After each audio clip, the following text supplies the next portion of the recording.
My name is Farrah Rainfly, and I'm one of the founding directors of Life After Homeless Community Benefit Society. We believe that health is a right and not a privilege.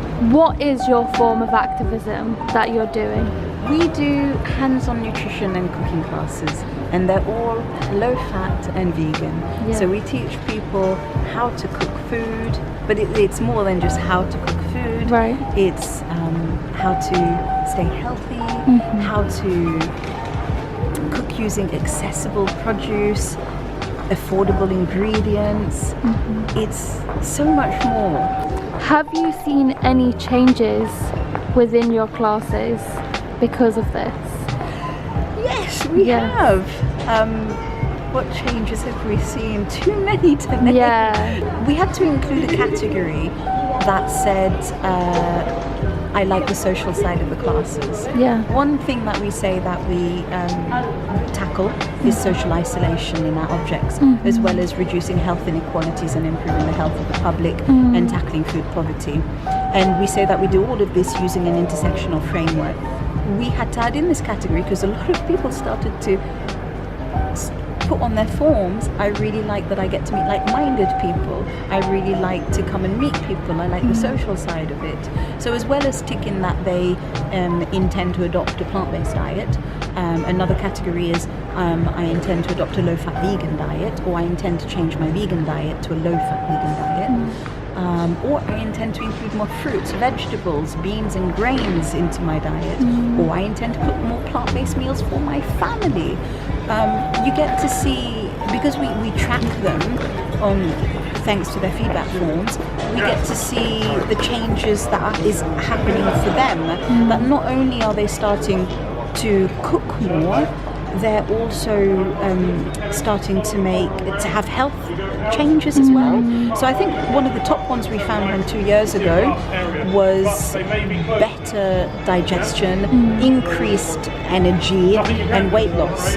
But now that we're in a permanent space, we're starting to see many more changes. So is it your first time today at this class? Yeah? First time, yeah. And did you enjoy it?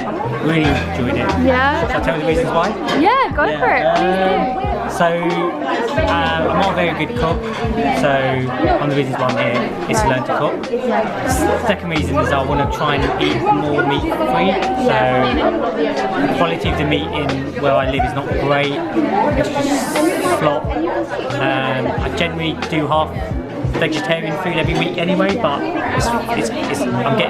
it's harder and harder to find things that are nice to eat, that I enjoy cooking. Do you think you'll implement anything that you learned from the class today into your lifestyle in general? Yeah, I'll implement mixing things together, so quinoa on its own can be a bit bland, but adding it with rice is quite a good way of doing stuff. The dal and the sweet potato works really well. Yeah.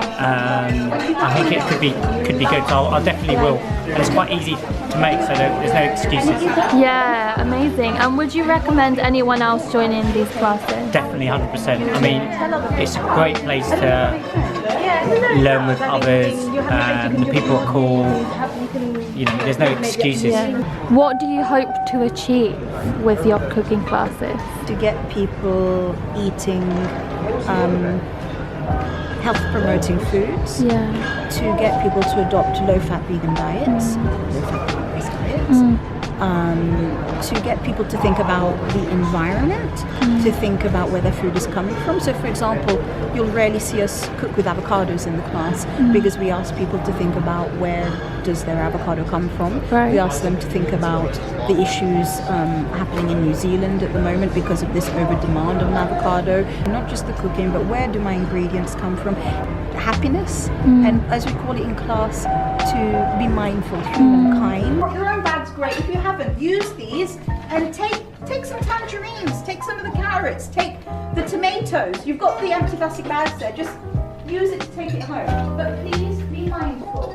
Please be humankind. If you don't need it, let other people go first, and then wait and see what's left. working on funding for nutrition and cooking classes for medical and allied health professionals. At the moment, these types of classes cost £299, £300 per medical or allied health professional.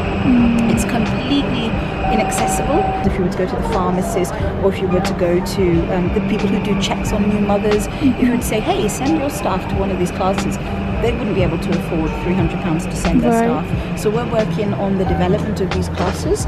We're waiting to hear back on funding to develop the classes, so they only cost £45 to £75 for somebody to attend. We're working on holiday hunger provision, so providing hands-on nutrition and cooking classes for children in the holiday time in London as an activity, because a lot of children go hungry during the school holidays because they're not getting the subsidised meals in school, the free school meals in school. It's the holiday time, and a lot of these parents, we're talking about low-income families. A lot of these parents cannot, especially living in London, cannot afford to go on holiday. So if you can't afford to go on holiday, you still have to keep working. What does your child do all day long? They don't have the free childcare of being in school. And what are they eating? So a lot of children, teachers find that there's a terminology for this. They go back to school having lost something. They don't come back with the same energy. They don't come back with the same concentration because they weren't getting the nutrition. And it can take up to 3 months. If you look at some of the strategy reports on healthy eating for children, like through the Mayor of London or the London Assembly, it can take up to 3 months for those kids to get their energy back, to get their concentration back, but they've missed out on 3 months worth of education. But what they do find in some cases is that some of the children just don't recover from that. So it's one of the other ones we're working on. Obviously, being a community benefit society with a bit of a social enterprise model, we also do corporate classes, so those help us to fund our overheads. And we want to continue with the Monday night sessions that we came to. We'd love to continue. That's been a pilot for 4 months, thanks to funding from the North London Waste Authority, and we'd love to take that a step further now, from a pilot to analysing the programme over 1 year. So by this I mean a lot more involvement, seeing how people are doing over the year, but how can we make this a sustainable model as well? How can we also encourage local authorities to get on board with the project, so to send people to us and do what we call social prescription, so your doctor will be able to prescribe for you to come along. But in the end is the creation of a centre, and this hasn't changed from the last time you interviewed me, the creation of a centre where people are coming for cooking classes, exercise classes, how to budget classes, how to, menu plan, because healthy eating isn't expensive if you know how to do it. How to menu plan, and also to have doctors on rotation, but now plus all medical and allied health professionals. And at the moment we have about 14 medical and allied health professionals, from colorectal registrar, surgeons, to pharmacists, to GPs, to nutritionists, and nurses signed up to be part of the focus group. So we're just waiting to find out if we get the funding to develop it with them. What are some of the struggles that you face with this kind of activism? Sometimes people may not, within our community, may not see it as activism, and sometimes you'll hear often people say,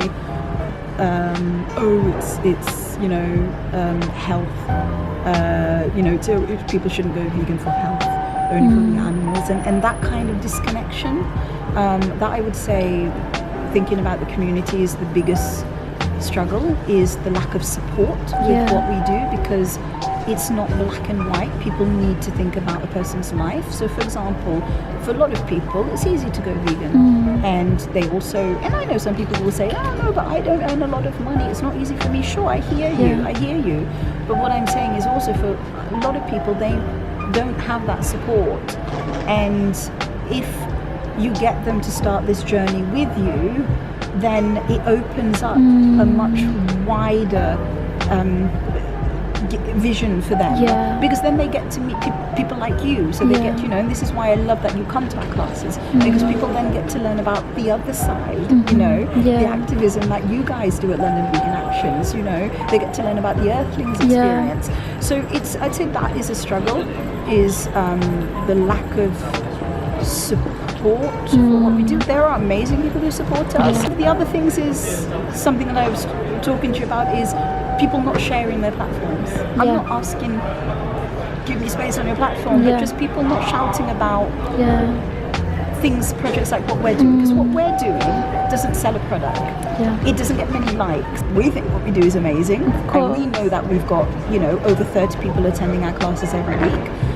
But a lot of people don't share the love, and that's okay. So not necessarily a struggle, it's just more like an observation that it's a shame, because we do share our platform. Yeah. We invite people to come and use our platform. We operate on very low resources, so we can't move as fast as we'd like to. So for example, I would love to have a wish list. So I would love to have the equivalent of iPads in the class, so that when people come, where they do their registration, I'd love it not to be on paper. I'd Right. love it to be on an electronic device. And I'd love that electronic device to be connected to our database. Soon we'll be able to demonstrate how much money these classes, the changes that people are having within them, how much money that's saving the health and social care. Right, yeah. So we'll be able to demonstrate that. For us, it's just a lack of time. Obviously, we're not at the point where we can employ more people, but we have amazing volunteers. But then also you get amazing people. Like last week we had this guy who said, I'd like to volunteer, but I'd just like to come and take some professional pictures for you. Is that okay? Yeah. Why, thank you. And those are pictures we can use in leaflets going forward, we can use in posters. So it's, if you've got a skill that you think could help us, yes please. Do you have any advice for future activists in general wanting to get involved and make a difference in some way? Do it. Trust your gut instinct. As long as you're not doing anything that's harming anyone. And my biggest tip, talk to people around you. You can hold on to that idea so much. It's like a little heart, and you hold on to it and you're so scared of people seeing it. Talk to people. Talk to people around you. And listen to the haters as well. Listen to the constructive criticism as well. And some of it's not constructive. Listen to it. Test it. Find people, like-minded people, or just do it on your own. And once you start to put it out there and you start your form of activism, whatever that is, you will find support. So, another thing that people don't know that we do is we do a monthly clothes swapping event. And really, we find that it fits in with what we do, because it's part of creating, trying to maintain the future, right? Reuse, refuse, recycle. And a lot of people don't know that we do that. But that's something that, we started to do that thanks to support from Swapaholics UK. And people came forward to say, hey, can I help you with that? Can I come and volunteer with that? The other thing is that when you start, you will find that you will be inundated by love. I cannot tell you how much our volunteers touch me, because we just put it out there and they come and they find us. We have, 5 volunteers tonight? You will find support there. Make time for you. It's very important for you to maintain that balance. I haven't been on holiday, 4 or 5 years now? But I am going on holiday in June. Yay, good for you. I'm so happy for you. Thank you. And we're going to be teaching whilst on holiday as well. Wow, you just cannot help it. No, but that's so good. It's my cousin's wedding, and my cousin is quite well off, so I said to him, as an alternative wedding present, I'd like you to give me money so I can do some free community classes. Yeah, that's his great. alternative wedding present. He's sponsoring the whole thing. Give time to yourself. Make sure to maintain a balance. You need quiet days, and you need rest. Don't think that you have to do this all the time, continuously. you also need to be able to pay your bills. Remember that. Make sure that you meet your responsibilities for yourself, because if you fall ill or you can't continue to do it, then what good are you, you know, to the cause you to what you were doing, you know. So that I would say. How can people find you? Where can they find you? And how can they join your cooking classes? So you can find us at Life After Hummus, at Life After Hummus. Website www.lifeafterhummus.com.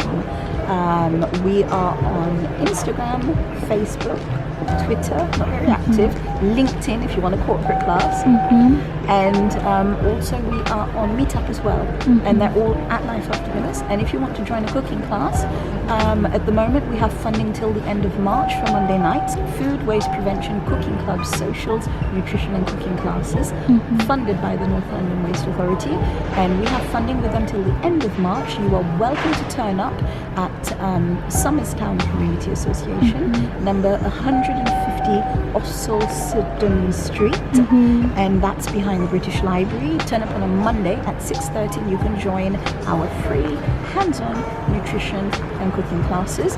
You'll prepare 3 to 5 meals. So SWAP you can find out on our platform, and all the other stuff in between. And people can volunteer with you?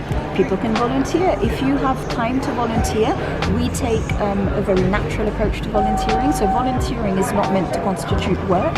So by that, for us, it means that you can come as often and as little as you want. But all we ask is that you tell us your dates in advance. That's all we need. Just tell us when you're coming. And what's the best way that people can support what you're doing? Share what we're doing. Spread the word. If you can afford a corporate class, please book one. If you want to help us fund one of our programs, like the holiday hunger classes or the nutrition and cooking classes or the diabetes support group, if you've got, you know, access to funding or you know people who are, put us in contact. Email address is info@lifeafterhummus.com, and tell people also, the main thing is tell people that it exists. If you know somebody, like say you're okay, you're all good with the low fat, vegan, high fiber, all of that, but you know people around you who aren't, and then this is easy for them to get to. They're sort of in London or close enough. You know, we have people come from Croydon, we have people come from Barnet. It's amazing. Tell people that you think it may benefit to come to one of our classes. And if they need hand holding, even though you don't need the benefit, come with them. Come hold their hand and bring them